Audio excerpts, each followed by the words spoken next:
Olá, estamos aqui para mais uma fantástica aula deste curso maravilhoso de constelação familiar sistêmica. Lembrando que esta matéria agora é constelação familiar sistêmica, porém, ela faz parte, né, de todo um programa, né, que envolve desde o princípio, né, da psicanálise, onde essa psicanálise ela se desenvolve para uma psicanálise sistêmica, uma psicanálise que tem um olhar não só desse sujeito, mas desse todo, né? E também passando pelos teóricos da terapia familiar sistêmica, os diversos teóricos, as diversas abordagens, abordagens intergeracional, abordagem transgeracional, abordagem estratégica, abordagem estruturais, né, das escolas de Roma, as escolas de Milão. Então, enfim, né, esse curso que vai também passar pela construção do genograma, né, de Murray-Bowen, que vai construir, né, também o sistema ali de débitos, né, e créditos que a gente tem ali na figura de Salvador Minuti, né? Enfim, também de outros teóricos, que vai nos ampliar dentro dessa linha do conhecimento, né, para que a gente possa, ao chegar na matéria constelação familiar sistêmica, a gente ter ali, né, o que a gente costuma falar, né, uma caixa de ferramenta, né, para poder trabalhar com esse paciente, a gente possa ter uma habilidade construída em cima de muitos conhecimentos, né? Então, bacana ter você aqui mais uma vez. Hoje é sábado, né? Temos aí pela frente um longo aprendizado. Geralmente a gente tem uma aula de mentoria, né? Que também está no portal. Você pode acessar o portal para você poder ter no portal, né, diversos materiais. Todas as aulas estão no portal. Também o material didático, né, está no portal, disponível para você. Você tem também ali nas áreas da biblioteca, né, no portal, você tem diversos livros, né, tanto da terapia familiar sistêmica, tanto da psicanálise, também dentro da constelação familiar sistêmica, os livros de Bert Helling, né? Enfim, hoje nós vamos dar continuidade a essa aula, né, da análise transgeracional. Para isso, eu já vou aqui preparando, né, a tela, né, para poder você compartilhar comigo aqui. Deixa eu abrir esse slide aqui, tá? Para que nós possamos dar continuidade a esse conteúdo vasto, né?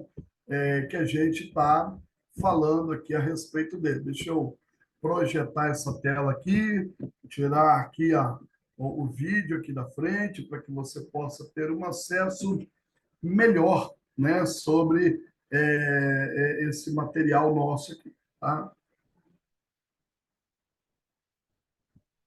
Lembrando que, como nós estamos falando, né, dentro dessa construção intergeracional e transgeracional, né, nós estamos falando sobre esse conteúdo denegado, desse conteúdo recalcado, desse conteúdo rejeitado, né?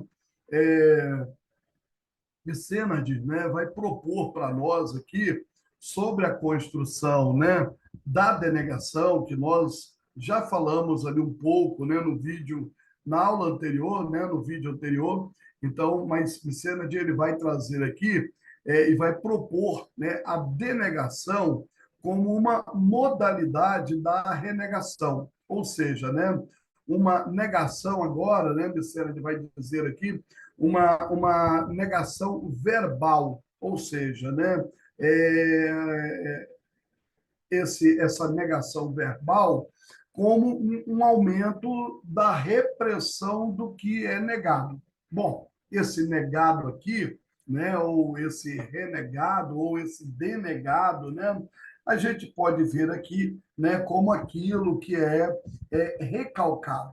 né? Ou seja, esse conteúdo, né, recalcado é tão interessante que aqui ele vai dizer aqui uma negação com um aumento da repressão do que é negado. Entendida como um mecanismo da defesa, esta denegação se manifesta em três níveis. Mas antes da gente entrar nesses três níveis, né, o que a gente tem aqui, né, como esse denegado, né, é interessante porque quando a gente está falando dessa denegação ou dessa renegação ou desse conteúdo recalcado, nós estamos falando sobre o querer, sobre o saber e sobre o do crer e sobre o do ser.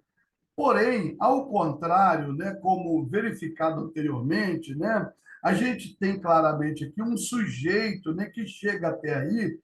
Por quê? Por causa de uma construção subjetiva, esse querer e esse saber, ou esse crer e esse ser, é uma construção subjetiva, ou seja, que elas vão se movendo aqui dentro desse conteúdo semântico, né, para definir esse tempo dessa modalização dentro do comportamento. Né? Então, ou seja, melhor explicando isso, né, recalque, né, é o quê? Recalque é um desligamento do sujeito da realidade, né? Aquele sujeito que recalca, né, ele esconde. Tem até um material que eu gosto muito dele, né? O que é esse recalcado? Para onde que esse recalcado ele vai? Para onde que esse recalcado, né? Ele se desloca, né, dentro desse comportamento desse sujeito, como que esse sujeito convive com esse mecanismo recalcado, né? Então, quando a gente entende claramente esse recalcamento, ou seja, o desligamento do sujeito da realidade, e aí a gente passa a entender que o que é a rejeição.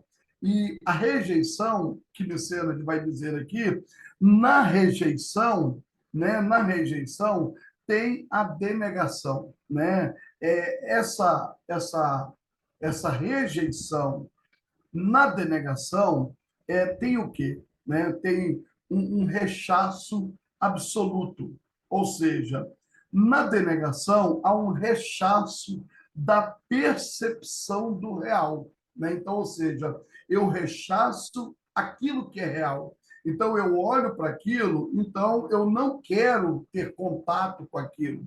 Diferente do recalque, que o recalque ele tem um desligamento dessa realidade. Então, ou seja, eu literalmente não percebo, eu não vejo essa realidade, diferentemente da rejeição, né? A rejeição é um rechaço da percepção do real. E aí entra, né, o quê? Essa denegação tem um certo grau da aceitação. Então, a denegação, eu aceito, né?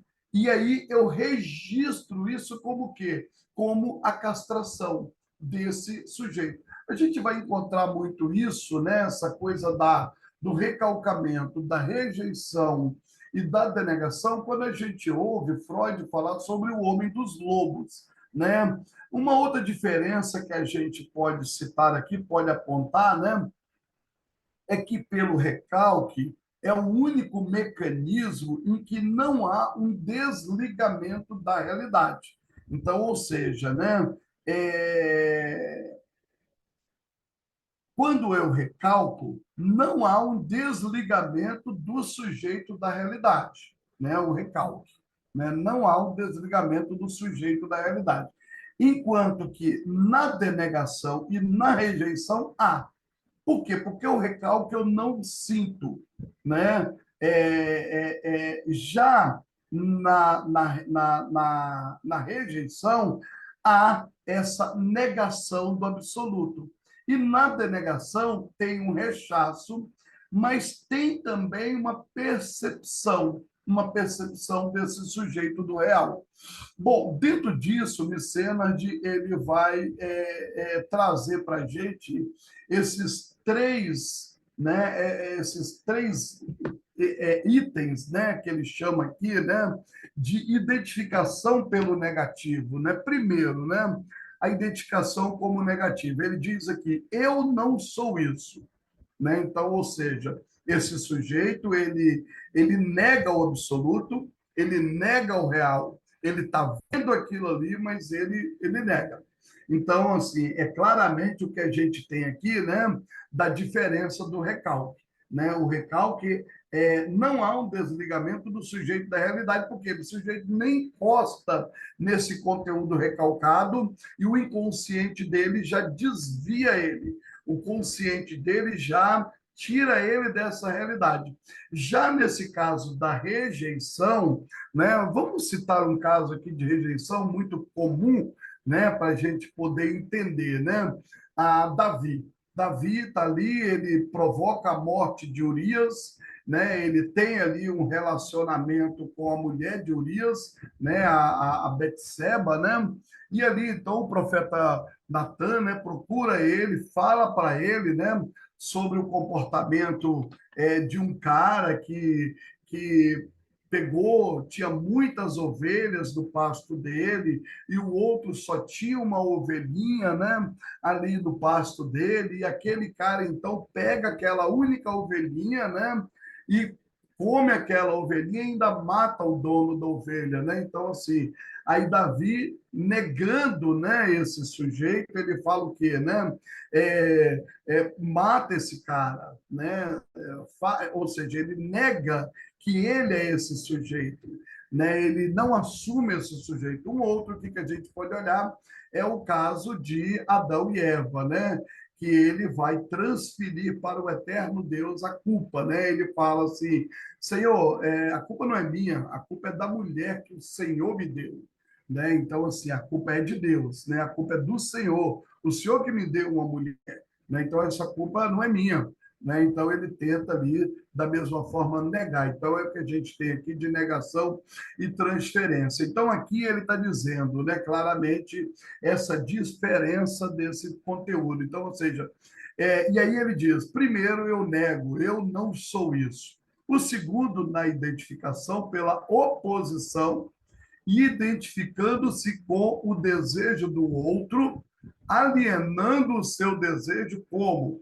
E aí já entra uma outra função dessa denegação, ou seja, primeiro eu nego que eu não sou isso, depois então eu digo, tá, eu sou, porém eu vou fazer isso por você. Então ele diz, eu faço por você. Então, uma das principais dinâmicas das relações pais-filhos, né, é quando os filhos tomam para si o desejo dos pais. E aí a gente precisa entender uma outra dinâmica dentro da ciência, né? No terceiro nível, a identificação se dá no que a gente chama aqui de contradição, tá? Então, ou seja, é o ápice da denegação. Primeiro, a denegação, Mecenas está dizendo, eu falo, eu não sou isso, então eu nego, né? Então, ou seja, esse sujeito dessa renegação ou dessa denegação, então, na rejeição, olha só, há um rechaço do absoluto. Não, eu não sou isso, né? Então, ou seja, eu não tenho nada a ver com isso, eu não sou isso. Aí, então, já vem uma segunda memória, que é a da denegação. Esse segundo comportamento da denegação é eu nego, porém, entretanto. Então, há um rechaço da percepção do real, ao mesmo tempo que há um certo grau da aceitação. Ao mesmo tempo que há um certo grau da aceitação. Então, a gente poderia citar aqui N motivos na questão de um estupro, né? De uma pessoa que tem orgasmo na hora do estupro, né? Eu nego essa violência que está acontecendo comigo, porém, entretanto, eu me entrego a essa a esse abuso. É uma coisa terrível, muito terrível. Mas eu não tive um congelamento, por isso que eu não reagi.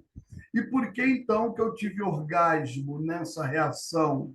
Né? Então, assim, eu me permiti ter prazer nessa dor, nesse sofrimento, parece uma situação muito contraditória, né? Porque entra um pouco do masoquismo, nessa dor eu tenho prazer, nesse sofrimento eu tenho gozo, né? Então a gente tem aqui dentro do nosso cérebro, né? Nós temos os nossos neurônios sendo liberados, neurohormônios que fazem isso. Nós temos a noradrenalina, que ela tem essa função de dor e prazer contínuo. A noradrenalina, ela faz isso, ela faz eu ter dor, mas ela faz eu ter prazer. Vamos entender um esporte ultra radical, né? Eu pulo do alto de um avião sem paraquedas, né? Aparentemente, né? Só com aquela roupa de voo, e eu passo muito próximo de uma pedra ali, a morte está muito perto ali, a adrenalina está muito perto ali. Então, ao mesmo tempo que eu tenho uma dor, que eu tenho um sofrimento, eu tenho um prazer ali elaborado dentro daquilo, e aquilo causa em mim uma insatisfação angustiante, mas também prazerosa. Então, o que Bert vai chamar para a gente aqui, para a Helen de ciência, dentro dessa denegação, é o que Mecenas está dizendo ali claramente, né, quando ele fala assim, e na renegação e na denegação há um rechaço da percepção do real, ao mesmo tempo que é um certo grau de aceitação. Só que aí ele diz, vai ocasionar um registro de castração. E aí que ele vai dizer, nesse terceiro nível, a identificação se dá na contradição, se identificando com o oposto do positivo, ou seja, eu sou igual a você. Bom, eu tenho um paciente meu que ele foi buscar o pai muitas vezes em bar, bebendo. Eu já citei esse caso aqui, vou lembrar. E ele foi, depois ele cresceu, ele foi para a faculdade, e lá na faculdade ele começou a beber com os amigos, mas ele dizia, eu não quero ser um bêbado como meu pai. Mas ele bebia como pai. Só que ele comprava a cerveja, bebia dentro do apartamento e ele bebia de ficar bêbado e de deitar na cama e dormir. Quer dizer, ele era um bêbado como pai, porém ele negava isso, né? Ele negava que ele era um bêbado como pai porque ele dormia dentro do apartamento, ele deitava dentro do apartamento, ele fazia as coisas ali, não expunha esse comportamento dele lá fora. Porém, ele concluiu a faculdade, se formou, foi ter família, foi viver a sua vida e atualmente ele está envolvido com jogos eletrônicos. Envolvido com jogos de apostas na internet, envolvido com jogos de apostas na internet, ele tem uma dívida surreal, ele não consegue pagar essa dívida e ele colocou toda a família numa situação bem contraditória, bem vexatória, bem desconfortável. E agora, então, a família olha para ele, né, e o vê como pai dele. O vê como pai dele quer dizer, olha só, o que Mecenas fala aqui para nós, né? Na denegação, primeiro, na identificação pelo negativo, como eu não sou isso. O segundo, na identificação pela oposição e identificação com o desejo do outro, alienando o seu desejo como eu faço isso por você, ou seja, eu faço isso porque eu também sinto a sua dor. Eu faço isso porque eu também quero sentir o que você sentiu, eu também quero ser um pouco como você é. Só que aí Numa terceira situação, Micena, a gente chama isso para o nível de identificação que se dá na contradição. Olha só para você ver, eu contradito isso, eu rejeito isso, eu não quero isso, eu renego isso, e agora então eu me igualo a isso, eu falo, tá, né, eu me identifico com o oposto do positivo. Ou seja, eu vou para o negativo, para o comportamento negativo. Qual era o positivo, né? Eu ser diferenciado. Mas eu sou tão indiferenciado, né? Eu sou tão diferenciado que eu me uno, eu sou tão junto com isso, eu sou tão leal a esse sistema, eu devo tanto a esse sistema que eu sou igual a você. Então, os dois últimos níveis compõem a dinâmica importante da ciência, que se mostram, por exemplo, quando os filhos tomam para si o desejo dos seus pais em direção, inclusive, à morte, né? Buscando a morte em seu lugar, como no caso de acidentes ou uso de drogas. Eu tenho um caso que eu acompanhei há pouco tempo no Espírito Santo, de uma família que o irmão morreu e o outro irmão disse: o ano que vem sou eu. E ele começou a sentir tristezas infinitas, que com exatamente um ano após o irmão ter morrido, ele veio a óbito. Isso é um caso real que muitos dessa forma também sentem. Da mesma forma, quando você vê um casal vivendo ali juntos, a gente vê muito isso também no caso de gêmeos. A gente vê muito isso no caso de um filho que assume a dor e a doença do pai, né? Então, ou seja, um exemplo quando se toma para si o desejo dos seus pais em direção à morte, buscando a morte em seu lugar, como no caso do acidente ou uso de droga. Bom, nós temos o caso da terapia que nós fizemos, que ainda está em análise, né? Nós ainda estamos fazendo análise dela, da, da mentoria que foi feita anterior, né? Desse filho que diz: pai, eu assumo a sua dor e eu não gero filho. Né? A filha que diz: mãe, eu assumo a sua dor e eu não gero filho. Então, ou seja, filhos que vão assumir a dor para os pais, pelos pais, nesse recalcamento, nessa negação, nessa rejeição, nessa denegação.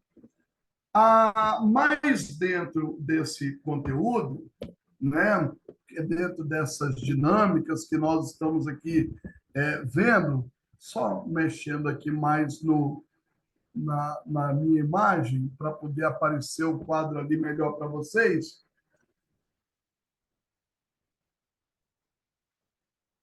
O texto continua dizendo: essas dinâmicas também estão presentes quando os filhos precisam representar o pai ou a mãe excluído, através de comportamentos identificatórios que mostram os defeitos apontados do pai excluído.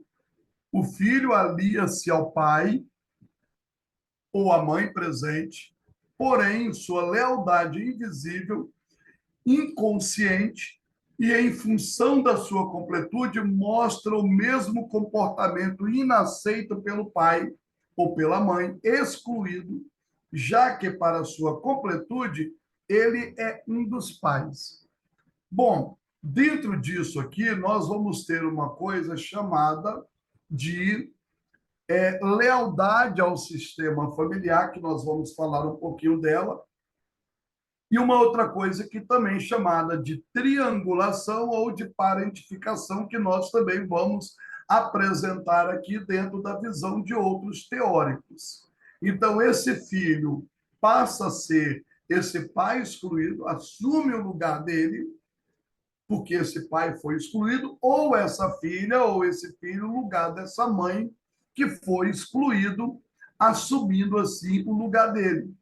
Pai, já que o senhor não está presente, eu assumo o seu lugar. Mãe, já que a senhora não está presente, eu assumo o seu lugar. Pai, já que o senhor não está sendo respeitado, valorizado, eu assumo o seu lugar. Então, dentro de um lar aonde que essa mãe exclui o comportamento desse pai, ou esse pai exclui o comportamento dessa mãe, e aí eu vou usar aqui, né, que a gente chama de zero à esquerda, essa pessoa passa a ser tratado como um zero à esquerda, esse filho, ele vai dizer, eu vou assumir o lugar do meu pai, e passa a repetir o comportamento. É o que a mãe vai dizer, esse menino é o pai, escarrado e cuspido. Né? Então, nós temos aqui esse filho que inconscientemente assume esse lugar, toma esse lugar, ou então esse tudo de ruim que o pai desse menino tem, esse menino também tem. Tudo de ruim que esse pai desse menino faz, esse menino também faz. Tudo de ruim que a mãe dessa menina fazia, ela também faz. Então, ou seja, nós temos esse sujeito que, dentro dessa dinâmica, faz o outro pertencer. Dentro do que a gente chama aqui de heranças de múltiplas experiências, acontece nos vínculos com os ancestrais. São heranças positivas e negativas. Autores como Micênade, né, evidenciam que essas heranças são mais contundentes naquilo que não está, no que falta, no que é negado, reprimido, fora-cluído. Então, ou seja, dentro dessa fora-clusão, né, desse que foi excluído, que esse que não teve inclusão, que foi colocado para fora, foi reprimido, né, é justamente isso que é transmitido. Ou seja, a tara de um antepassado, né, abusos, traições, suicídios, aquilo que geralmente a família mantém oculto, né? Então aí a gente precisa ter um olhar para esse oculto. Esse oculto, ele ocupa um lugar terrível, porque esse oculto, ele ocupa um lugar, né, de repressão, de exclusão. Esse oculto, ele ocupa um lugar de aquilo que é tabu, né?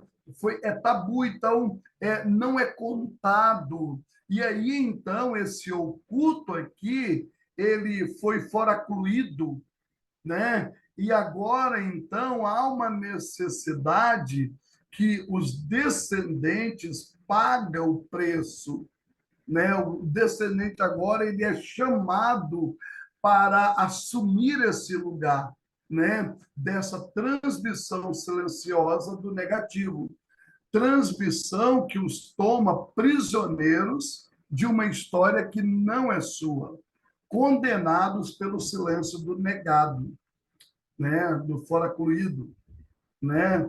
E aí é que entra essa coisa, né?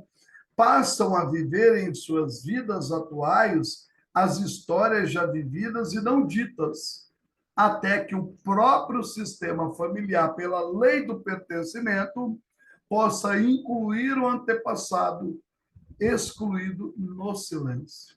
Nessa dinâmica, o sucessor, vítima do destino do seu clã familiar, não tem a menor chance de opção, é sacrificada em função da necessidade do seu sistema. Então, ou seja, dentro dessa dinâmica, né, dentro da dinâmica da constelação familiar sistêmica, dentro da dinâmica da terapia familiar sistêmica, porque nós estamos falando aqui não de uma lei criada por Bert Helling, sim por uma ciência estudada por muitos teóricos desde os anos 40. Sim, por uma ciência, na verdade, que já é conhecida nos âmbitos da psicologia desde os anos 40, após os anos 40. Chegou no Brasil por volta dos anos 70. Nós estamos falando de terapia familiar sistêmica, nós estamos falando de lealdade a um sistema familiar. Nós estamos falando, entendeu, de sistemas de débitos e créditos. Nós estamos falando aqui na verdade, de comportamentos que são repetidos de uma geração para outra. Isso não porque Bert Helling trouxe, não porque a Helling Ciência traz, mas porque muitos teóricos anteriores a ele, né, já traziam esse comportamento para nós. Né? Então, ou seja, quando eu entendo claramente, né, que esse comportamento, né, ele me é disposto agora, né, dessa forma, então, ou seja, eu trago então esse comportamento agora para ser representado, né, de uma forma como, né, a entender, né, que essa pessoa que está ali sendo representada, ela está sendo representada por quê? Né?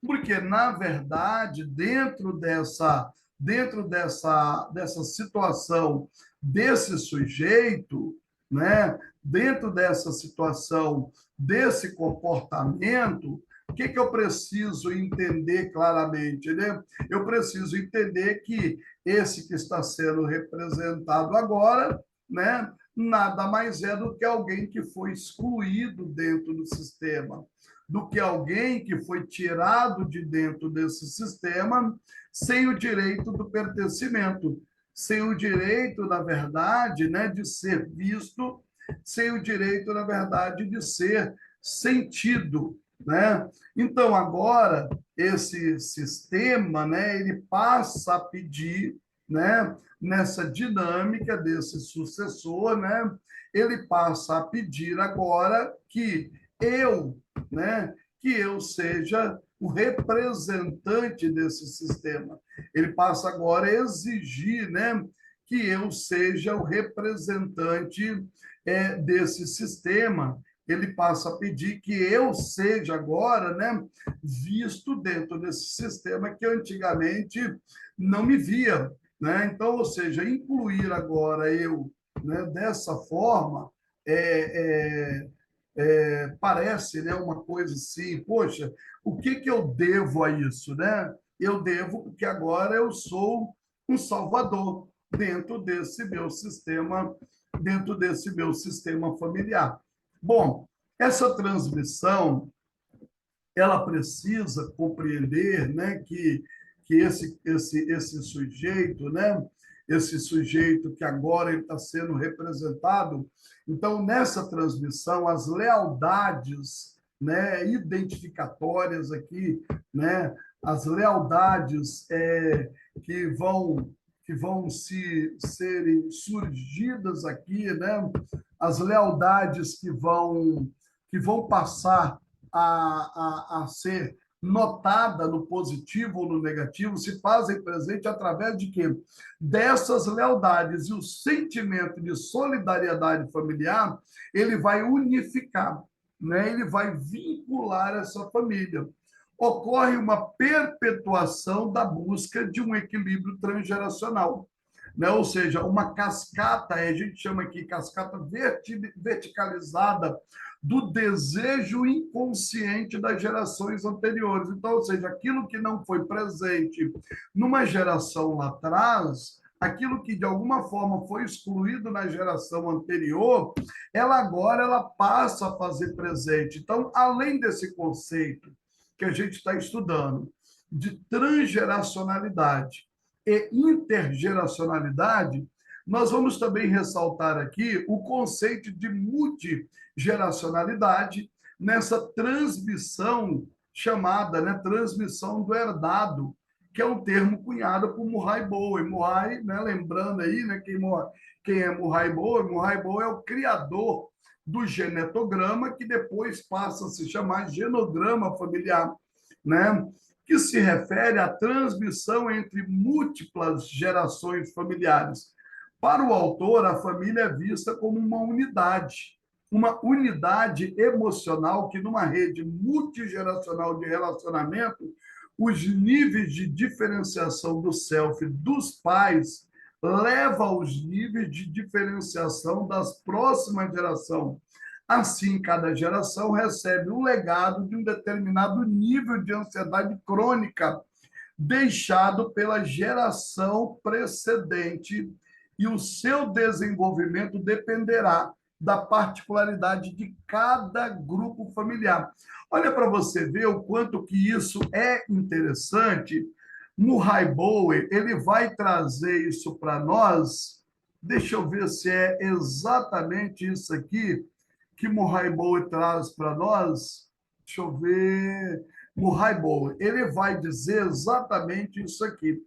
Olha para você ver que interessante. Ele fala assim, na abordagem intergeracional de Murray Bower, ocorre quando os pais projetam a sua imaturidade emocional nos filhos, a transmissão de ansiedade que se desenvolve ao longo das gerações, o filho mais envolvido, que agora ele é chamado de triangulado, né? Porque esse filho ele vai se unir a um dos dois ali na relação, né? Então esse nível, né, vai dar para ele o quê? Uma baixa diferenciação.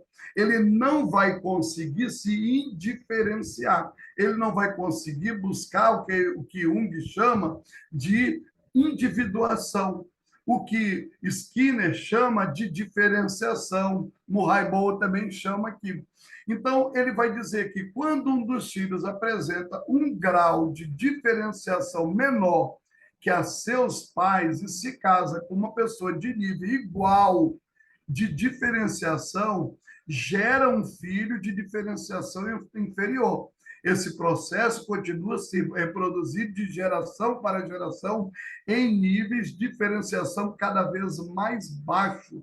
Olha para você ver o que é terrível um pai, né, uma mãe que não indiferencia dentro do sistema.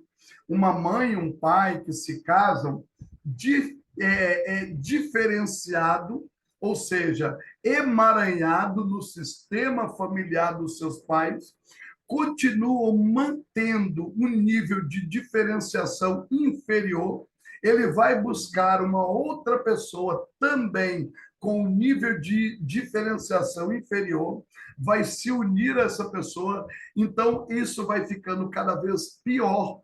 A geração anterior foi ruim, a minha vai ser pior. A posterior vai ser pior ainda, a outra vai ser pior. Então, os níveis de adoecimentos dentro dos lares vão ser pior ainda. Então, Murray Bower, né, ele diz aqui claramente como que funciona essa triangulação, né? Ou seja, um conflito conjugal, né, um lar que está vivendo em conflito conjugal, vai gerar enfermidade ou disfunção em um dos cônjuges. É natural isso.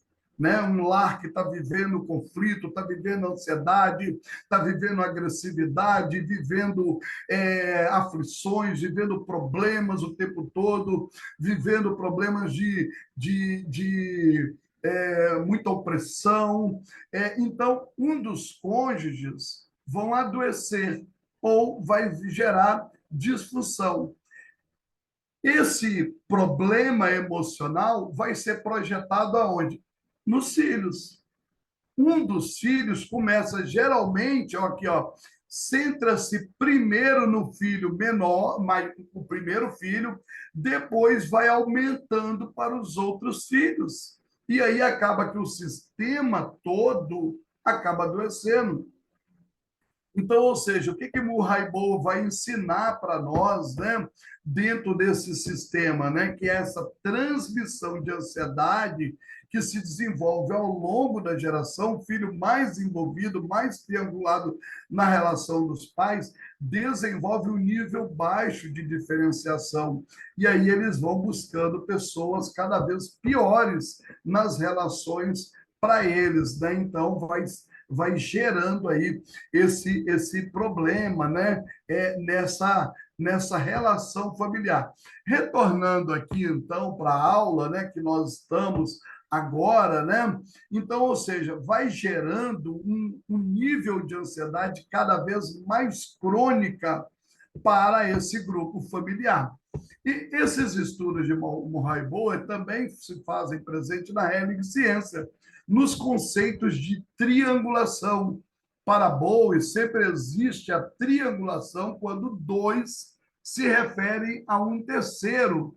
Assim, é quase impossível a triangulação não estar presente nas relações. Então, aqui ele já vai chamar isso aqui de parentificação, né? Ocorre quando algum elemento do sistema assume o lugar do outro, né? Numa briga, numa disfunção familiar, num problema familiar, né? Quando uma mãe exclui um pai, esse filho está sempre ali defendendo aquele pai. Quando um pai exclui uma mãe, esse filho está sempre ali defendendo a mãe. Ou essa filha está sempre defendendo a mãe.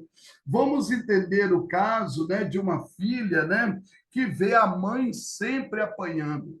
Vamos entender o caso de um filho que vê o pai sempre bêbado, gastando todo o dinheiro da família.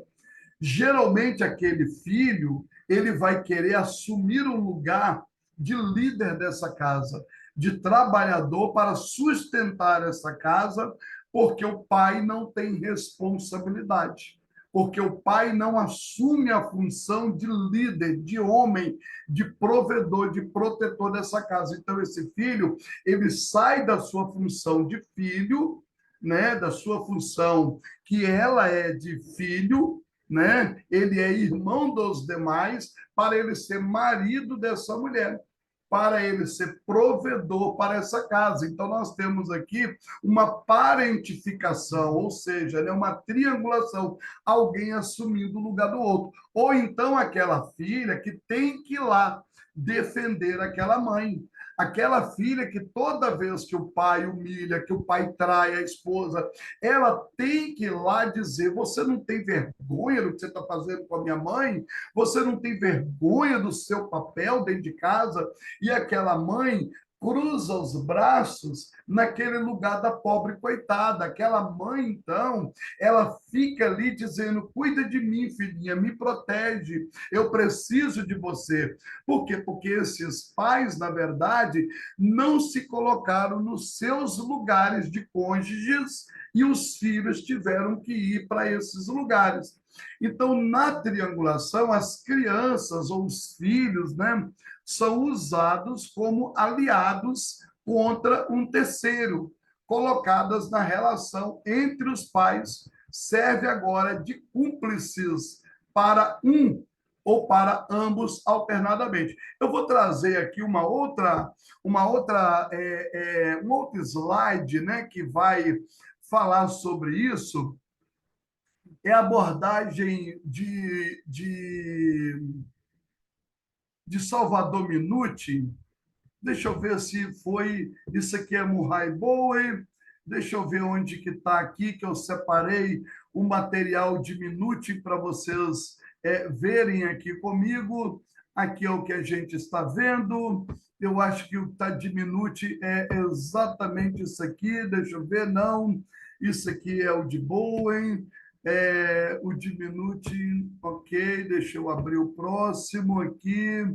Salvador Minuti, deixa eu ver se é esse aqui, que vai estar aqui. Nag, ótimo. Nag vai falar aqui, bom também esse de Nag. Nag vai falar aqui sobre essa lealdade a um sistema familiar. Como que ocorre, né, essa lealdade ao sistema familiar, né? Deixa eu ver se você está conseguindo ver aqui o que eu estou conseguindo projetar aqui para você, para ver se... Ok. Deixa eu projetar aqui, então. Ok. Nag vai dizer aqui, Ivan Bosomini Nag, ele diz: o conceito de lealdade é fundamental para compreender a ética ou a estruturação relacional mais profunda de famílias e outros grupos sociais. Lealdade, um acatamento das leis. As famílias têm as suas próprias leis em forma de expectativas que são ou não compartilhadas. Cada membro da família está constantemente sujeito a padrões variados de expectativas que atendem ou não.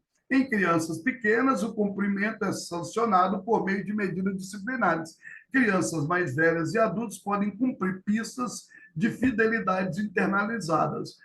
Então, ele diz: o conceito de lealdade pode ter muito significado, desde o sentido de lealdade psicológica e individual até códigos nacionais sociais de lealdade cívica.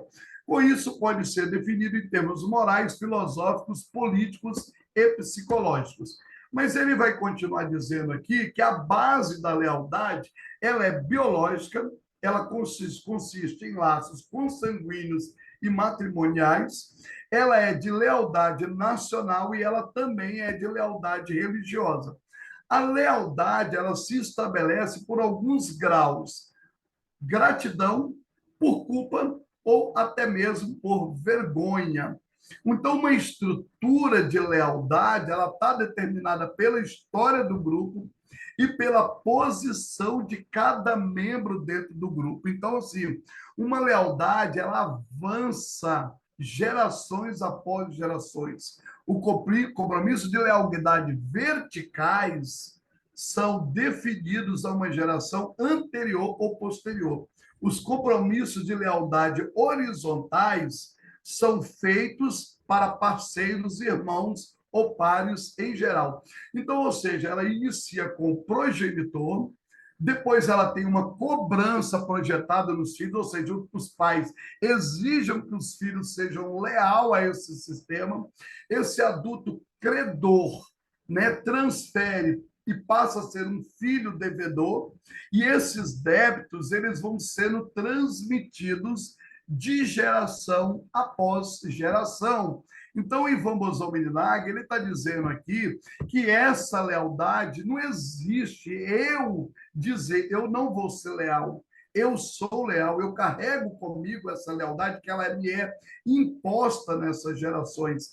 Então, ele começa a dizer que os jovens pais devem deslocar um ao outro a lealdade que deviam às suas famílias de origem. Agora ele tem o dever mútuo de fidelidade sexual, reprodução e alimentação. E aí vem outros tipos de lealdade. Dentro disso, gera o que a gente chama aqui de sistema de débitos e créditos. Ou seja, é aquela tabelinha emocional que eu já fiz aqui com vocês. Como que eu vejo a minha mãe, como que eu vejo o meu pai.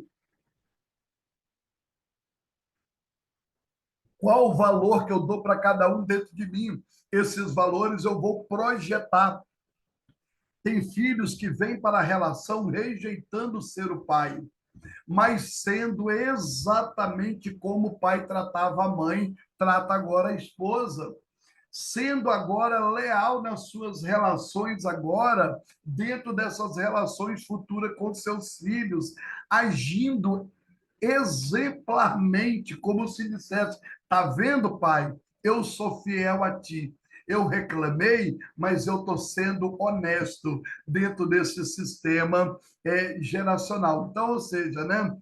Dentro disso, a gente vai entender, né, o que Nag está dizendo aqui sobre a contabilização de méritos. Mas eu ainda gostaria, né, de mostrar para você o que, na verdade, Salvador Minuti, né, o que Minuti vai trazer aqui para nós. Eu não estou conseguindo encontrar aqui Minuti, mas eu vou fechar aqui o sistema, voltar aqui na minha página e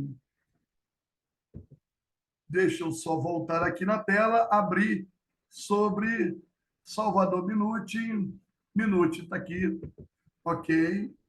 Ah, legal, ok. Está aqui, já vou projetar juntamente com vocês aqui na tela para que vocês possam compreender do que eu estou dizendo, que Minuti também está falando aqui. E é bem interessante que é exatamente o que nós estamos estudando nesse momento. Ou seja, o que é uma triangulação e como essa triangulação ela se estrutura. Então, nós temos aqui um paciente, né, o terapeuta aqui, esse T, nós temos aqui um paciente identificado, nós temos aqui uma mãe. Nós temos aqui uma linha de conflito, uma estrutura de conflito entre essa mãe e entre esse pai. Então, para desviar o conflito conjugal, o que que essa mãe faz? Ela vai lá e traz o filho para ela. Ela triangula com esse filho. Quando ela triangula com esse filho, ela faz o quê? Ela isola o pai. Ela põe o pai aqui sozinho e ela fica num sistema aqui separado, mãe e filho. Então, ou seja, o que que ela faz? Ela exclui o pai dentro desse sistema. Olha só, ela cria, né, um conflito. Esse conflito foi criado por esse adulto não saber como resolver o problema. Essa mãe, então, ela se mostra fraca nessa relação, ou esse pai se mostra fraco nessa relação, porque os adultos não tiveram maturidade para resolver o problema dentro deles. Então, eles se agora, esse conflito, eles trazem esse filho para cá, então isola esse pai aqui, e a mãe faz o quê? Aqui, ó, uma coalizão, ó. Então, a mãe vem cá, isola o pai, e ela faz uma coalizão com o filho. Então, ela bota o filho ou a filha para poder ser, né, a pessoa responsável por ela, né? Então essa pessoa, essa criança, esse filho, né, vão gerar. Então aqui ele vai dizer que alguns problemas podem ser derivados do sistema familiares, outros podem ter contribuição no contexto externo, escola, trabalho, amigos, e outros podem ser do próprio indivíduo. Enquanto o terapeuta atende a família, ele pode perceber que um dos filhos apresenta um problema neurológico ou dificuldade de aprendizado. O problema da aprendizagem geralmente está associado a dificuldades na família, mas existem casos que não. Nesses casos, fazem encaminhamento necessário. O terapeuta, ao longo do tempo, né, ele vai precisar ter esse olhar para a família como um todo, para entender essa coalizão, né, que é formado dentro dessa família, para ele entender qual a linguagem que está sendo usado no meio dessa casa e qual é o problema que está sendo gerado dentro dessa família. Lembrando, né, que Salvador Minuti, né, foi um grande psiquiatra, né, terapeuta familiar, né, um psiquiatra que se especializou na família. Minuti, né, Minuti que é judeu, viveu na Argentina, viveu nos Estados Unidos, foi para Israel, voltou para os Estados Unidos, enfim, né, um grande conhecimento para nós, né, para nós que somos terapeutas e trabalhamos com o comportamento, né, precisamos, né, de buscar esse conhecimento, né, até mesmo para poder entendermos, né, o quanto que essas terapias, né, elas vêm nos ajudar a avançarmos, né? Porque quando estamos falando sobre a triangulação, as crianças que são usadas como aliadas, né? Então, ou seja, o conflito entre casal aprisiona a criança nas histórias difíceis do relacionamento dos seus pais. Por quê? Porque esse filho, ele só foca no mal do pai, ele só foca no mal da mãe, né? Ele não foca num bom pai, ele não foca numa boa mãe, né? Ele vai focar num pai que trouxe dor, num pai que traiu, numa mãe que não cuida das coisas, numa mãe que é muito fraca, numa mãe que é muito boba, numa mãe que é descontrolada financeiramente, numa mãe que só vive xingando, que só vive nervosa, uma mãe que trai, um pai que agride, um pai que bebe. Então, ou seja, nisso os filhos ficam aprisionados nessas histórias difíceis do relacionamento dos seus pais. Promove a lealdade que algemam a criança às suas vidas. No conceito de parentificação, a criança ocupa o lugar do parceiro faltante. Olha o que nós falamos ali sobre denegação.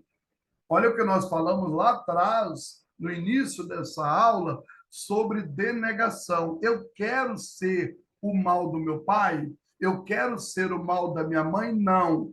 Então eu nego, eu não sou isso. Depois eu já não nego tanto, eu digo, tá, eu até aceito estar no seu lugar.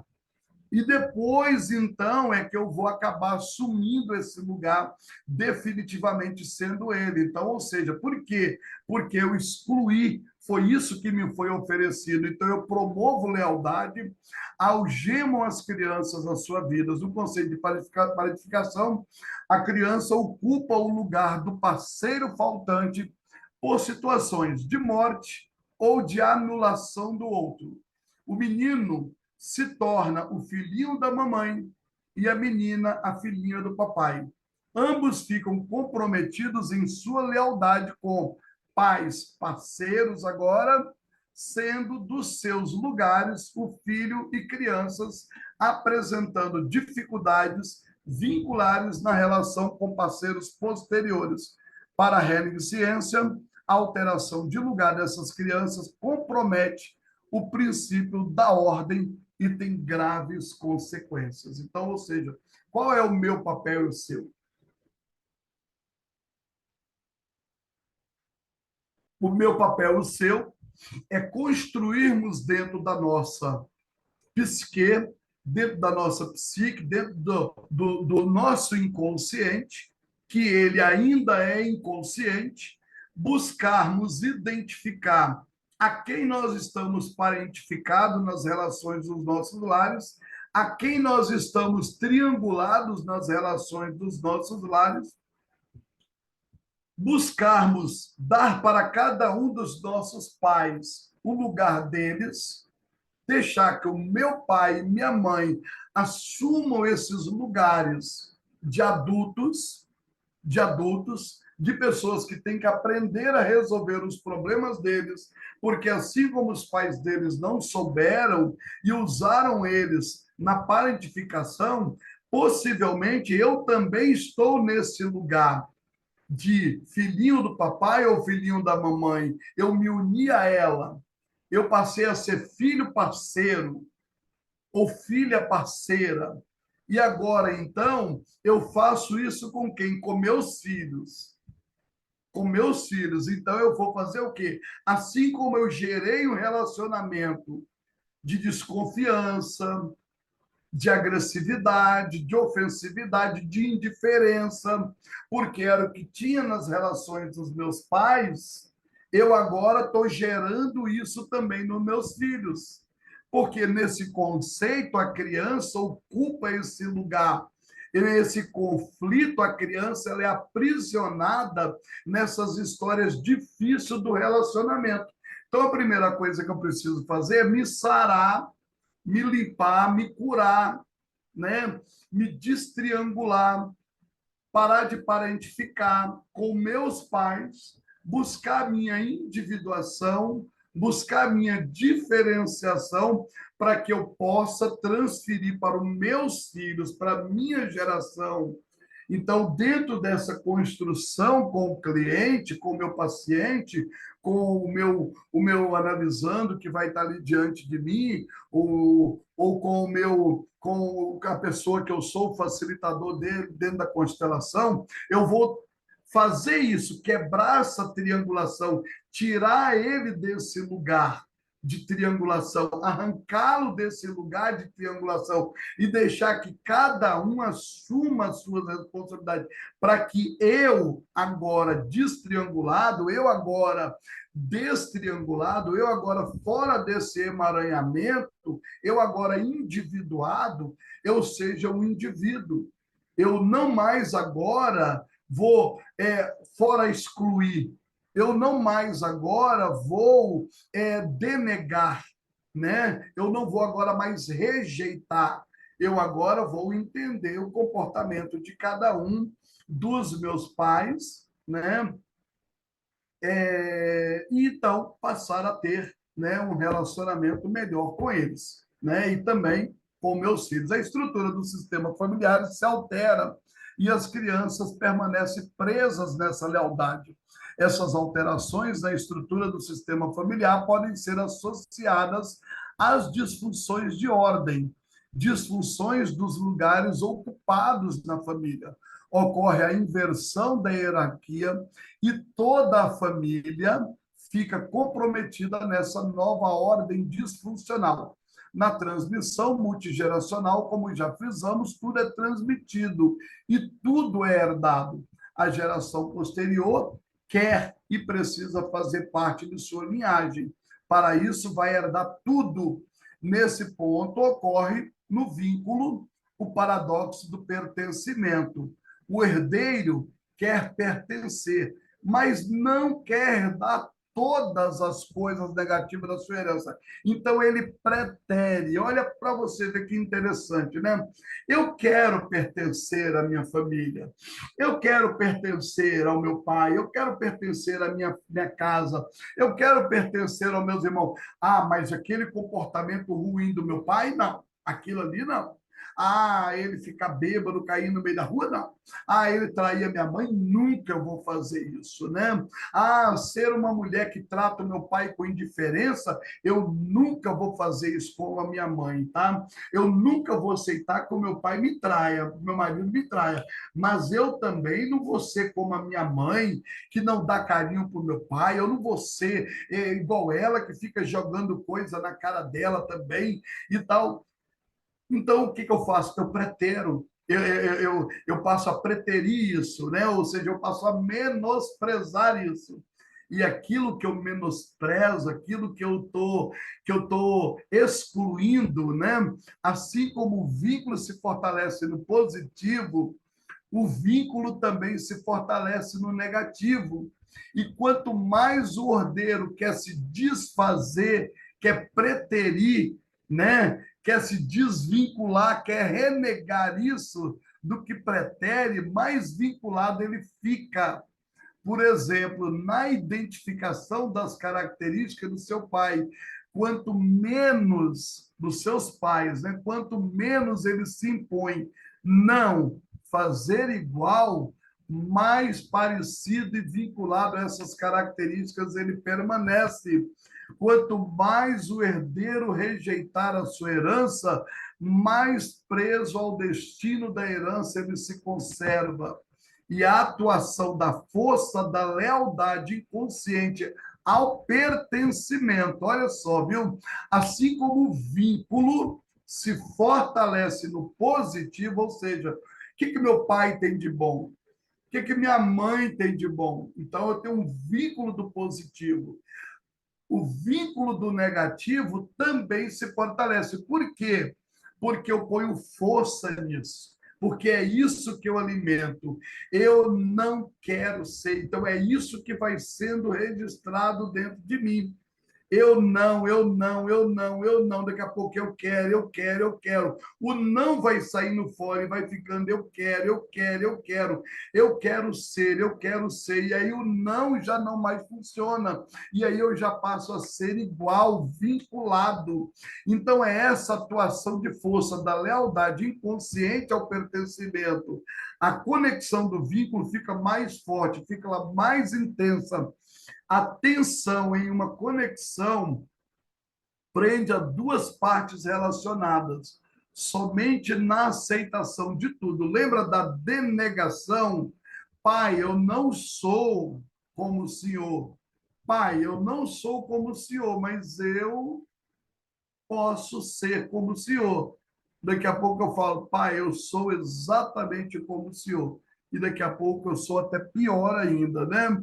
Então, a tensão em uma conexão prende as duas partes relacionadas, somente na aceitação. Olha para você ver que fantástico, tá? Somente na aceitação de tudo, do herdado positivo e negativo, preste atenção nessa fala, tá? Preste atenção nessa fala. Somente na aceitação de tudo, do herdado positivo e negativo, é que ocorre a diferenciação. Então, ou seja, eu não excluo meus pais, eu não excluo o comportamento do meu avô, eu não excluo o comportamento do meu primo, eu não excluo o comportamento do meu tio. Eu acolho eles com amor. Eu consigo identificar o que é positivo, o que é negativo. Eu consigo reconhecer porque eles erraram. eu consigo identificar o que os levou a ser dessa maneira, o que levou meu pai a trair, o que levou a minha mãe a trair, o que levou a minha mãe a errar com meu pai, o que levou meu pai a errar com minha mãe, o que levou meu pai não ser esse homem que para emprego, o que levou a minha mãe não ser essa pessoa que tem controle sobre as emoções, que adoece muito, que não tem controle emocional, o que levou o meu pai a ser esse homem explosivo. Então, eu acolho isso dentro de mim. Da mesma forma como eu acolho o positivo, eu acolho o negativo. Somente dessa forma, quando eu reconheço isso, tanto herdado positivo quanto herdado negativo, é que eu posso ter a diferenciação. Somente quando eu não preciso mais me diferenciar, quando eu não ponho tanta força, tanto empenho, tanta energia para ser diferente, a minha aceitação é completa e está dirigida ao amor pelos meus pais. É o que ocorre, a harmonização no vínculo. Então, a harmonização no vínculo é o que a gente precisa. Eu não preciso ser diferente dos meus pais. Eu não preciso ser melhor que os meus pais. Eu preciso reconhecer a força deles. Eu preciso entender que eles deram muito, que eles lutaram muito, que eles, se eles deram pouco, é porque também eles tinham pouca condição. Lógico, eu preciso entender onde eles erraram. Eu preciso olhar o erro deles, até mesmo para eu evitar errar tanto, até mesmo para eu ter leveza para não errar e não botar tanta força. Eu não quero ser assim, eu não quero ser como a minha mãe, porque quanto mais força eu ponho, mais vinculado eu fico. Quanto mais eu tento me diferenciar, mais indiferente eu fico, mais desse comportamento eu vou ter dentro de mim. Quando eu busco a harmonização, quando eu busco acolhê-los, é que tem a diferenciação dentro desse vínculo. A tensão cede lugar à harmonia e a sensação de pertencimento e inocência pode ser vivida nessa harmonização do vínculo de pertencimento. Olha para você ver que fantástico, tá? Nessa harmonização do vínculo de pertencimento, ocorre a aceitação total da identificação. O sujeito pode ser o mesmo, igual aos seus pais, com diferença, mantendo a sua individualidade. Então, ou seja, né? Como que eu posso viver uma harmonização com o meu sistema familiar? Quando eu acolho ser pertencente a essa família. Quando eu não preciso fazer tanta força para pertencer. Quando eu faço tanta força para pertencer, é porque eu estou me sentindo rejeitado. Mas se eu já me sinto pertencente a ela, eu já pertenço. Se eu já me sinto parte dela, eu já estou incluído. Eu não preciso excluir tanto meus pais. Eu posso amá-los, eu posso reconhecer os erros deles. Eu não preciso botar tanta força para ser diferente. Eu preciso acolhê-los, entender, acolher o que é bom, ser igual o que é bom e procurar ser diferente com leveza, com tranquilidade naquilo que for ruim. Então, eu consigo manter a individualidade. As transmissões transgeracionais, intergeracionais e multigeracionais servem a uma continuidade evolutiva do grupo familiar. Preste atenção. Todos os teóricos da terapia familiar sistêmica vão trabalhar em cima, né, de terapias estratégicas, de terapias estruturais, de transmissões transgeracionais, intergeracionais, multigeracionais. É para isso que funciona quando você estuda as terapias familiares sistêmicas. É o que eu acabei de falar no início dessa aula. Bert Helling, ele não criou algo, né, quando a psicologia, né, ou qualquer outro, né, ataca a constelação familiar sistêmica, na verdade, não está atacando algo que iniciou agora, está atacando uma ciência fundamentada em cima de muitos teóricos. Então, o que o Bert Helling fez foi simplesmente pegar a psicanálise, foi simplesmente pegar as terapias familiares sistêmicas, né, dentro das diversas linhas da escola de Roma, da escola de Milão, os diversos teóricos ali, Murray Boa, Gregory Bateson, Chloe Madanes, Virginia Satir, John Bowlby, né, que também fala da teoria do apego, não vamos falar mais dele daqui a pouco ali.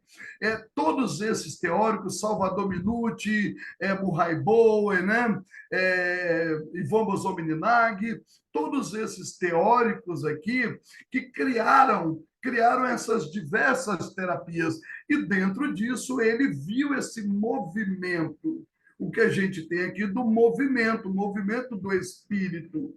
É o que Bert vem dizer, que isso é o movimento de uma grande alma, uma alma que ela percorre dentro dessas transmissões transgeracionais, ela pega tanto dentro desse sistema vertical, né? Ou seja, de gerações para gerações, onde nós pegamos as nossas ancestralidades, meu bisavô, meu avô, meu tataravô, né? Meu tataravô, meu bisavô, meu avô, meu pai, chega a mim e vai para as minhas gerações, meus netos, meus bisnetos, meus tataranetos. Então, essas gerações, as transgeracionais e as intergeracionais e as multigeracionais, servem a uma continuidade evolutiva do grupo familiar.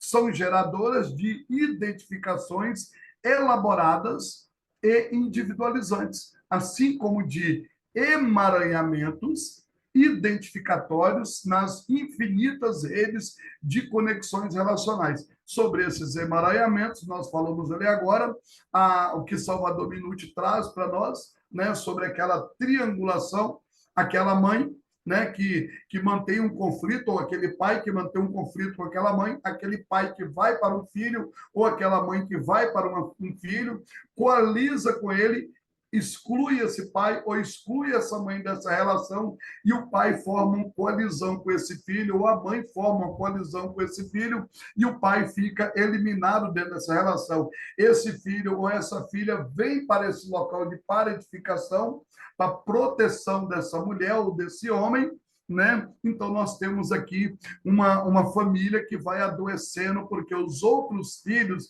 ou vão ficando isolados dentro do sistema, ou então vão vindo para esse lugar também dessa coalizão. Então, nessas transmissões, existe uma infinita rede de possibilidades baseadas na identificação, na repetição e na diferenciação. Então, ou seja, essas possibilidades aí, né, na identificação, nessa identificação dessa negação, na identificação desse recalcamento, na identificação dessa denegação, dessa rejeição, na identificação dessa repetição e também nesses emaranhamentos e também dessas diferenciações também que a gente vai buscar. São os próprios descendentes que formam a rede de relações atuais, redes embutidas em redes maiores, né, dos seus ancestrais e também dos seus antecedentes. Gente, isso é um pouco, tá, do que essa aula de hoje tende a trazer para nós, tá? Então, assim, tenha isso, né, para com uma base de estudo para você poder compreender, tá? O que é a terapia familiar sistêmica, é a constelação familiar sistêmica, como que ela se constrói dentro dessas diversas formas, dessas análises, desses relacionamentos. Olha para a sua história, olha para a sua vida, olha para aquilo que você está triangulado, olha para as suas triangulações, para os seus emaranhamentos, e como que você vai fazer para poder quebrar esse emaranhamento na vida do seu paciente, como que você vai usar, qual a técnica que você vai usar para você quebrar esse emaranhamento, o pertencimento a quem você está precisando de dar, quem você está excluindo, quem você não está dando determinado valor dentro dessa escala do dar e o receber. Lembra que tudo isso é construído com base em quê? Com base no amor. Né? O amor, esse grande vínculo, né? É o amor. Eu sou recebido com amor, eu preciso do amor. Esse amor que primeiro me inclui, me torna pertencente. Esse amor que me dá uma identidade dentro da minha relação familiar. Qual o meu lugar na minha família? Qual é a minha hierarquia? Eu sou o filho mais velho? Eu sou o filho do meio? Eu sou o filho mais novo? Eu reconheço as hierarquias anteriores a mim? Eu respeito meu pai? Eu respeito a minha mãe? Eu dou lugar para eles assumirem as suas responsabilidades? Eu deixo o meu pai e minha mãe serem adultos? Eu deixo o meu pai e minha mãe assumirem o lugar de adultos? Ou eu estou sempre lá tomando o lugar da minha mãe e querendo assumir o lugar dela, tomando o lugar do meu pai, querendo assumir o lugar dele, tornando eles não reconhecidos dentro do sistema dessa hierarquia, né? E outra coisa, né? Dentro do dar e o receber. Eu estou dando demais? Né? Eu estou exigindo demais, querendo receber demais. Então, ou seja, é isso que equilibra, esse amor que equilibra o pertencimento, a hierarquia, o dar e o receber. Então, a constelação, ela vem para isso. A terapia familiar sistêmica, ela vem para isso. Ela vem para se construir dentro dessas diversas identificações, né? Os lugares, a potencialização e a condição que cada um está recebendo, tá? Boa semana, próxima aula semana que vem. Um abraço a todos e obrigado por estarem comigo até aqui. Deus abençoe.